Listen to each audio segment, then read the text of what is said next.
pourquoi il est important de sortir sa musique.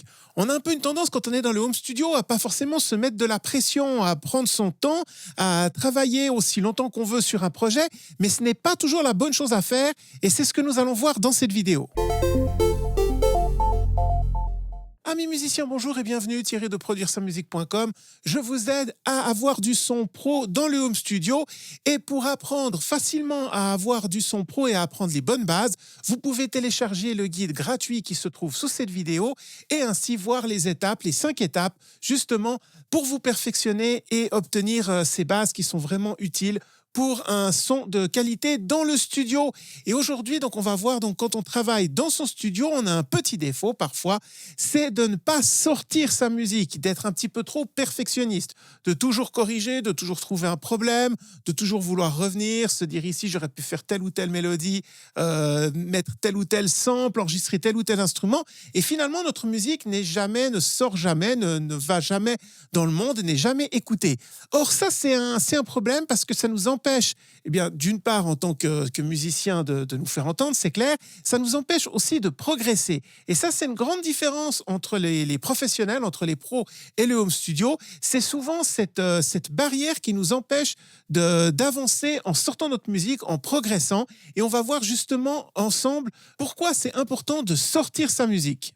Or, la première chose qui est importante, c'est que quand on décide de sortir sa musique, on a ce qu'on appelle une deadline, c'est-à-dire une date à laquelle on doit rendre le projet. Ça, c'est ce que tous les pros connaissent. On va leur donner une date limite pour envoyer leur projet, pour mettre à disposition. Il y a toute une chaîne de travail, évidemment, hein, quand on est professionnel. Il y a des gens qui attendent sur nous. Il y a le label, il y a les chaînes de radio, il y a les DJ. Ça dépend de pour qui on travaille exactement. Les artistes, si on travaille dans la collaboration, si on vend nos morceaux à des artistes, enfin, il y a des gens qui attendent sur nous. Donc, on a des deadlines, donc des dates limites pour travailler.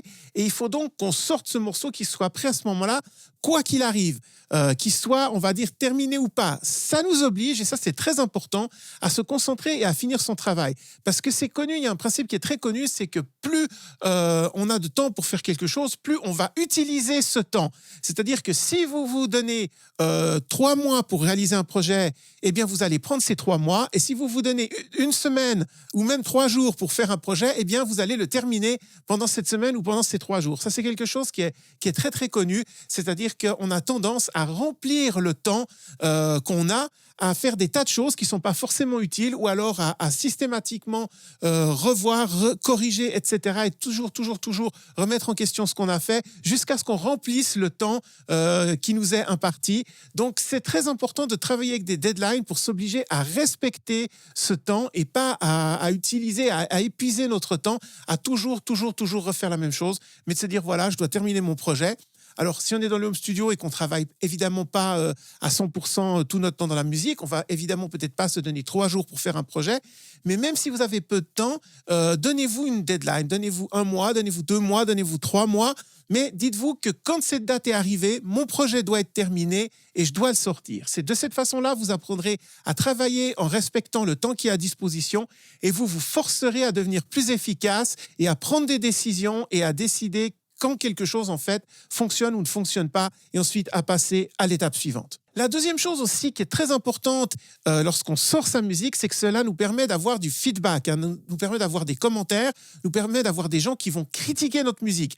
Alors, c'est pas toujours évident, c'est pas toujours agréable, surtout quand on débute, qu'on n'a encore pas trop l'habitude d'avoir les autres qui vous font des commentaires. Alors, quand ils aiment, c'est génial. Quand ils aiment moins, c'est moins agréable. Pourtant, c'est très, très important d'avoir des commentaires, surtout, par exemple, d'autres musiciens, d'autres producteurs, d'autres DJ qui vont peut-être écouter votre musique si vous la publiez sur des endroits publics, hein. Même ça peut être sur YouTube, par exemple, vous avez les commentaires, ça peut être sur SoundCloud, etc. Ça peut être dans des groupes, par exemple Facebook, dédiés à certains types de musique où on peut partager sa musique. Et lorsqu'on publie donc notre musique, on n'est même pas obligé de la mettre forcément en vente. On peut la publier donc gratuitement, encore une fois, je disais, dans des endroits comme YouTube, et avoir ainsi un feedback. Ça, c'est très, très important. Donc, avoir des commentaires d'autres personnes qui vont écouter notre musique et qui vont pouvoir nous guider à travers leurs commentaires, à travers leurs remarques, à travers leurs critiques. Des fois, il y a des critiques qui ne sont pas agréables à entendre. Alors, des fois, elles sont infondées, mais il y a beaucoup de gens qui critiquent, et notamment dans les groupes, je disais, les groupes dédiés à certaines musiques, on peut publier nos propres musiques et se faire critiquer.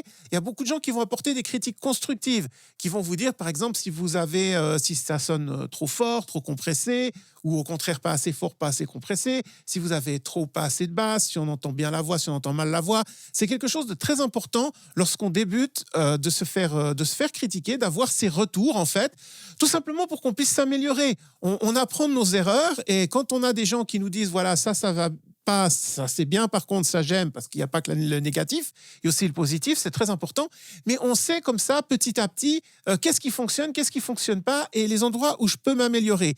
Or, tant qu'on ne sort pas sa musique, ça c'est des choses qu'on ne peut pas savoir. On n'a que nous-mêmes finalement, ou peut-être un ou deux potes à qui on va faire écouter notre musique, ou sa famille, mais qui ne sont pas forcément toujours des bons conseils, parce que la plupart vont pas vouloir vous blesser, ou n'ont peut-être tout simplement pas les connaissances dans la musique pour vous dire si c'est bien ou pas.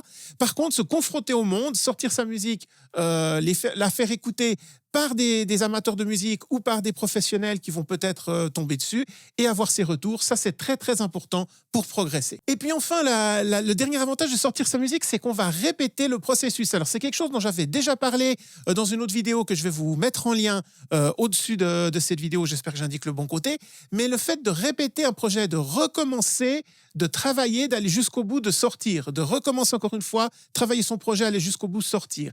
Cette répétition des différentes étapes de la production, de la composition, de l'enregistrement, du mix, c'est ce qui va vous amener l'expérience. Et dans le home studio, comme dans les gros studios pro, c'est toujours la même chose. Rien ne vaut l'expérience. Plus vous faites quelque chose, plus vous vous habituez à faire quelque chose, plus vous le ferez rapidement, et surtout mieux vous le ferez, parce que vous apprendrez justement de vos erreurs.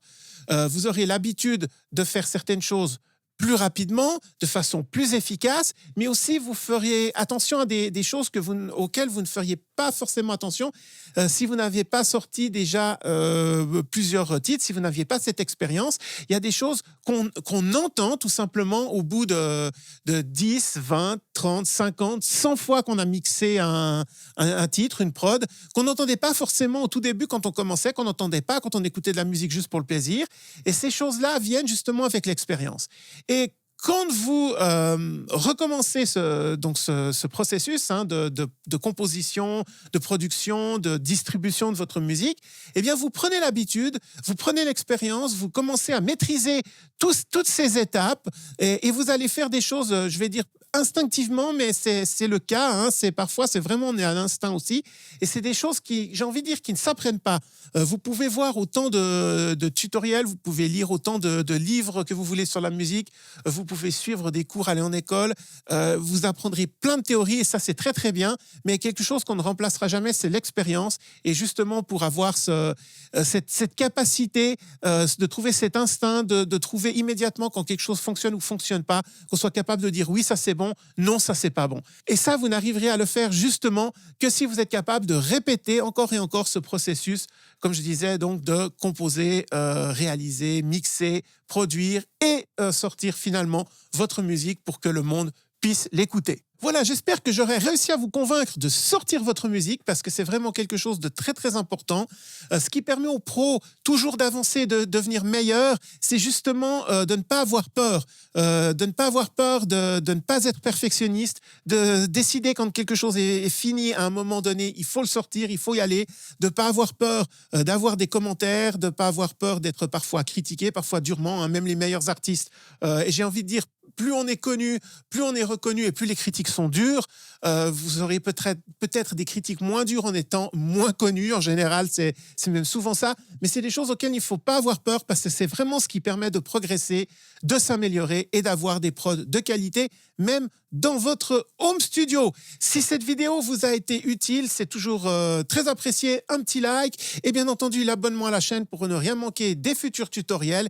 Et comme je vous l'avais dit en début de cette vidéo, si vous voulez avancer donc pas à pas et apprendre vraiment les bonnes bases pour le home studio, eh bien n'hésitez pas à télécharger le guide. Et moi je vous dis en attendant à très bientôt pour un prochain tutoriel. Bye bye.